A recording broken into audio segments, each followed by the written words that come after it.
Welcome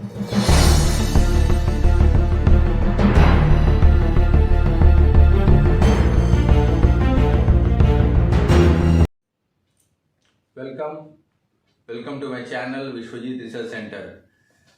Bharat ने कुछ कमाया नहीं कमाया, दोस्त बहुत ही अच्छे कमाए। कभी भी एनी टाइम उनका साथ देने के लिए दोस्त उसके बिना किसी शर्त के खड़े रहते हैं।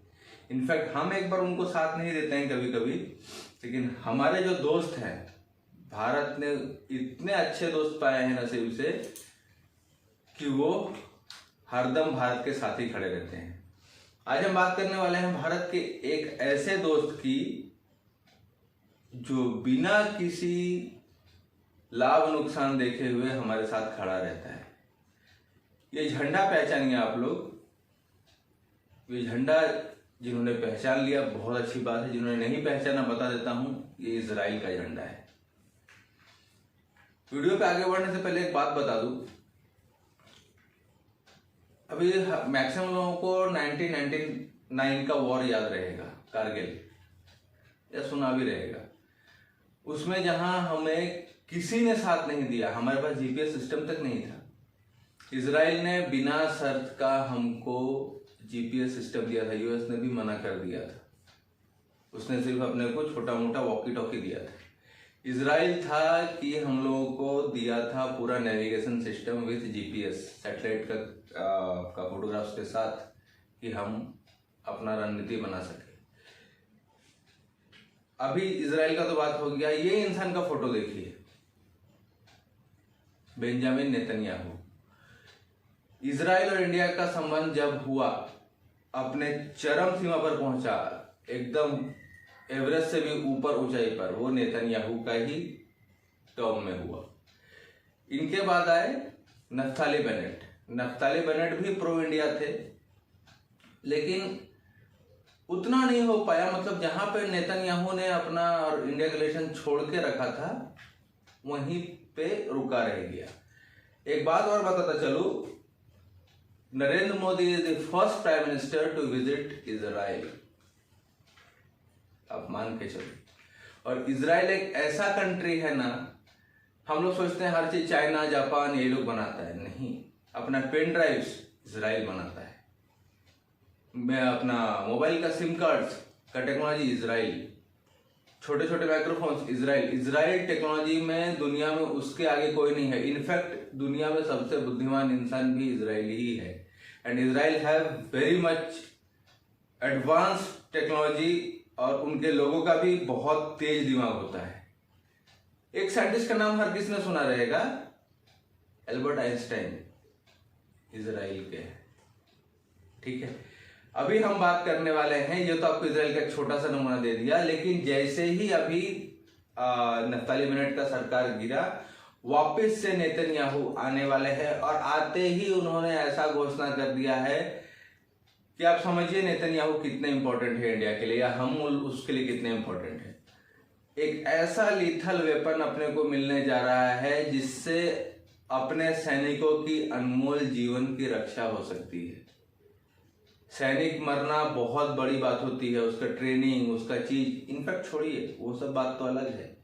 एक सैनिक का एक परिवार होता है, एक परिवार का एक जो मेन सदस्य कमाने वाला है, अगर वही ना रहे तो उस परिवार का हालत आप कितना भी कंपनसेट कर दो, ये कुछ बात नहीं है।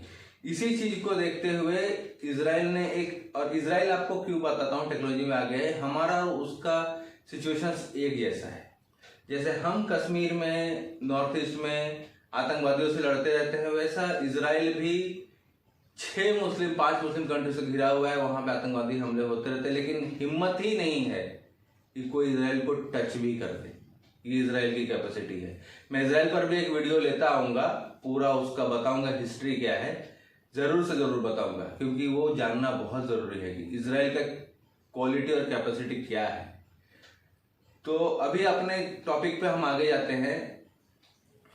लैनियस करके एक इजराइल ने एक समझ के चलो आप सुसाइड ड्रोन बनाया है। Suicide drone. और ये इसको इस हिसाब से मतलब डिजाइन और मॉडिफाई किया गया है या उसको टेक्नोलॉजी हिसाब से दी गई है कि अर्बन प्लस रूरल, कोई भी एरिया में ये आसानी से चला जाएगा बिना किसी का नजर में आए। और एक बड़ी खासियत, ये आपको समझ के चलो, इसको कैरी करने के लिए भी कोई सोल्जर नहीं चाहिए। एक क्वाडकॉप्टर ड्रोन जिसके 8 पंख होते हैं, एक क्वाडकॉप्टर ड्रोन इसको 5 कैरी कर सकता है। ये एक हथेली के साइज का आएगा आपको, जस्ट योर पाम, एक पाम का साइज का आता है। और ये इतना खतरनाक है और इतना जबरदस्त है कि ये कोई भी गली में किसी भी खिड़की से, कोई भी रोशनदान से ये घुसकर आपको आपके टारगेट तक लेके चला जाएगा। इनफैक्ट ये आपका टारगेट को खत्म भी कर देगा। अभी आप समझ के चलो, कोई एक रिहायशी इलाका है जहां पे 2 आतंकवादी मिलने का सूचना बना है। इसमें आप सुनते रहेंगे न्यूज में भी कि सापुआ में एनकाउंटर चालू है, आपका कश्मीर में बडनेरा में एनकाउंटर चालू है, बहुत सारी जगह पे आपको दिखाता रहता है कि एनकाउंटर चालू है, हमारे 2 सैनिक घायल हो गए हैं या एक की मृत्यु हो गई है, हमारे वीर सैनिकों की। ये सब चीजों से छुटकारा मिल जाएगा। होगा क्या, ये है तो छोटा लेकिन सबका बाप है। ये 3D मैपिंग कर सकता है, दीवार के पार भी देखकर बता सकता है। ये खुद में इतना इंटेलिजेंट है कि बंद दरवाजा, खुला दरवाजा, रास्ता कहां से निकालना है ये भी पता कर सकता है।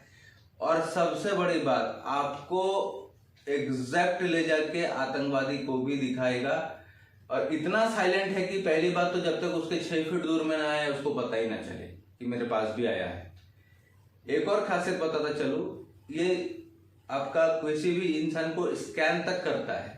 जैसे कोई टेररिस्ट है उसको स्कैन तक कर लेगा कि इसका कौन सा हथियार है, किस टाइप का हथियार है, मारना है कि नहीं मारना है। इनफैक्ट अगर हथियार नहीं है तो उस रूम में कहीं हथियार है क्या है, इसको कितना टाइम जाएगा उसके पास जाने के लिए। तो आप एंटी काउंटर स्ट्राइक करके उसको जिंदा भी पकड़ सकते हैं। बहुत बार होता है कि हमको टेररिस्ट जिंदा चाहिए पकड़ने के लिए, कुछ राज उगलवाने होते हैं, कुछ भी होते हैं, और नहीं तो ये इस हिसाब से काम करता है, उसके पास जाकर ही ये ऑटोमेटिकली खुद को ब्लास्ट कर देता है।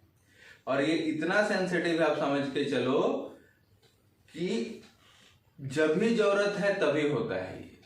इस पर एक सवाल आएगा आपका कि अरे हमारे पास तो, ये मैं क्या बोला आपको, एक हथेली के समान है। हमारे पास दूसरे ड्रोन्स हैं, वो लंबी स्ट्राइक कर सकते हैं, बट ये एक समझिए, एक हिंदी में कहावत है ना, छोटा पैकेट बड़ा धमाका, वही है एक हथेली का साइज का। लेकिन इसकी क्वालिटी का आज भी तक कोई भी, आज तक और अभी तक कुछ भी नहीं बना है। और सबसे बड़ी बात क्यों बता रहा हूं मैं, ये इतना इंपॉर्टेंट क्यों है, क्योंकि इजराइल ने ये जो बनाया है, ये किसी को ऑफर नहीं किया है, ना यूएस, ना ऑस्ट्रेलिया, ना जापान, ना फ्रांस, किसी को नहीं। ये सिर्फ ऑफर किया गया है इंडिया को। एक वो खुद यूज करेगा और दूसरा इंडिया को ऑफर किया गया है। और इंडिया इस पे गवर्नमेंट ऑफ डिफेंस बहुत जोरों शोरों से चर्चा में भी ला चुकी है। और जैसे ही वो सरकार में अपना शपथ ग्रहण करते हैं अपना बेंजामिन नेतन्याहू, ये इमीडिएट तौर पर इंडिया ले, क्योंकि डिफेंस सेक्टर में भी इसकी जरूरत बहुत ज्यादा है। और हमारे भी डिफेंस मिनिस्टर और डिफेंस के जो लोग हैं ये बहुत तत्पर है लेने के लिए। इनफैक्ट ये हम लोगों को पता है, आपको नक्सलाइट मारने के भी काम आएगा। मैं क्या बोल, अर्बन में भी काम करेगा, जंगल के अंदर भी आप छोड़ दो ना, ये 2 फीट का ऊपर भी मतलब उड़ेगा जमीन का, जमीन से सिर्फ 2 फीट ऊपर भी उड़ेगा, आधा फीट भी उड़ सकता है, लेकिन मिनिमम बता रहा हूं मैं 2 फीट भी उड़ेगा। तो आप नक्सलाइट्स लोग को भी उड़ा सकते हो। और इसका जो हमला होगा, ये समझिए अगर मेरे को 2 को मारना है तो 2 को ही मारेगा, ये आजू बाजू किसी का कुछ हानि नहीं होगा। तो अगर किसी बाजार में कोई टेररिस्ट मिल गया कहीं भी तो बहुत कारगर है ये। इस पर आप बोलेंगे इतना अच्छा है तो फिर दाम भी होगा, नहीं। इजराइल यही तो टेक्नोलॉजी बनाता है। इजराइल ने इसे क्वालिटी में तो बेस्ट रखा है, अनमैचेबल, लेकिन इकोनॉमिक फ्रेंडली भी रखा है। ये ज्यादा महंगा भी नहीं है, और अगर होता भी तो भी लेना चाहिए, क्योंकि हमारे सिपाहियों की जान, वीर सिपाहियों, वीर सैनिकों की जान हमारे लिए बहुत कीमती है और ये ही होना ही चाहिए। पहले हम लोग इस पर ध्यान नहीं देते थे, अब दे रहे हैं और बहुत जल्द ये डील हो जाएगी। वैसे भी मैं इस लिनक्स पे एक नज़र बनाए हुए हूँ। वीडियो में आपको एंड में इसकी क्वालिटी का एक वीडियो देके जाऊंगा, वो जरूर देख लीजिएगा। एंड में आपको वीडियो का वो ऐड करके जाऊंगा वीडियो कि ये किस टाइप से काम करता है, वो भी जरूर से देखिए। और वीडियो बहुत अच्छा लगेगा आपको। वीडियो अच्छा लगेगा तो जरूर से लाइक कीजिए, शेयर कीजिए, सब्सक्राइब कीजिए। मिलते हैं नेक्स्ट वीडियो में। जय Hind, Vande Mataram. Patrolling the south corridor, entering a cul-de-sac.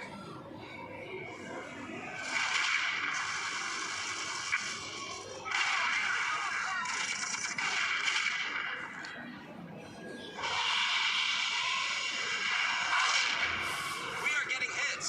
Send the Lanius.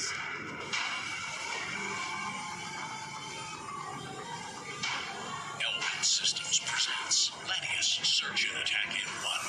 New, innovative, autonomous, lethal solution based on racing drones. The Lanius conducts GPS navigation, flight scanning, mapping enemy detection, and lethality in a complex urban environment.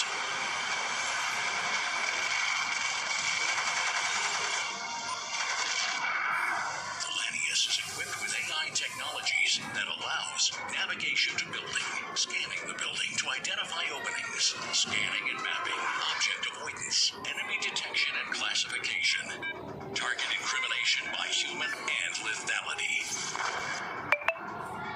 The system indemnifies blocked openings and can perform ad hoc lethal ambush.